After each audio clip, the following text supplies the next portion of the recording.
दोस्तों इस वक्त हूँ मैं इस घाट के ऊपर। ये फल्गुनी नदी है, यहाँ बहुत पानी है।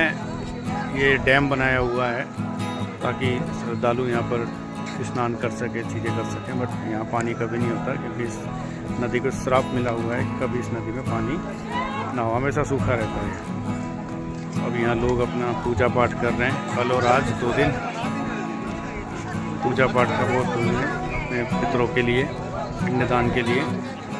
और ऐसी मान्यता है यहाँ पर। तो यहाँ आने के बाद जो मुझे और पता चला कि यहाँ सीता माता ने जब रामचंद्र जी और लक्ष्मण जी अपने पिता के दशरथ के लिए पिंडदान करने आए थे उनका, तो तब सामान लेने के लिए वो गए और जब तक लौटे नहीं तो तब तक शाम होने वाली थी। तो सूरज ढलता देख सीता जी ने रेत के 2 पिंड बनाए और दशरथ जी का पिंडदान किया, पितरों का वो किया, पिंडदान किया। उसके बाद उन्होंने 5 चीज़ों को साक्षी माना। एक इस नदी को, और उस वक्त एक गाय और एक ब्राह्मण थे वहाँ पर, और एक बरगद का पेड़। 5 चीज़ों को साक्षी मानकर उन्होंने पिंडदान किया उनका, दशरथ जी का।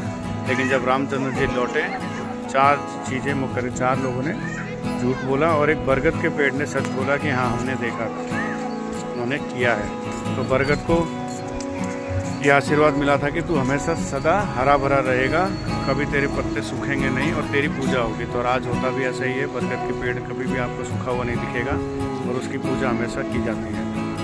और ये नदी जिसको श्राप मिला कि तेरे 3 धाराएं बहती हैं और तेरे में कोई भी धाराएं नहीं रहेंगी। यानी मान्यता थी तब दूध, दही, शहद और पानी 3 धाराएं बहती थी। तो इसको श्राप मिला, ये हमेशा सूखा रहता है। ये डैम बना दिया है इसीलिए है।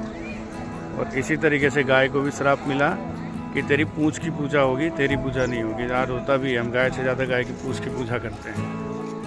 और ब्राह्मण को श्राप मिला कि तुझे कितना भी मिले तो कभी संतुष्ट नहीं होगा, तुझे कोई अपना सर्वस्व दे दे। ऐसा होता है, आज ब्राह्मण को हम कुछ भी देते हैं, पूजा पाठ करते हैं। और ये मुझे खुद मुनि पंडित जी ने बताया जो हमारी पूजा पाठ कर रहे थे, कि आज के डेट में ब्राह्मण को कितना ही दे दें, यहाँ आके लाखों दे दो, सब कुछ दे दो, वो फिर भी कोशिश करता है कि आप उसको और दे दो। तो ये छोटी सी जानकारी मुझे, अभी तक तो मुझे था कि सिर्फ गया को इसीलिए माना जाता है, पूजा जाता है कि यहाँ एक मान्यता थी कि रामचंद्र जी ने अपने पिताजी का किया था। बट यहाँ आने के बाद मुझे पता चला कि सीता माता जी ने भी उनके द्वारा किया है और इस तरीके से उनको यहाँ श्राप मिला हुआ है।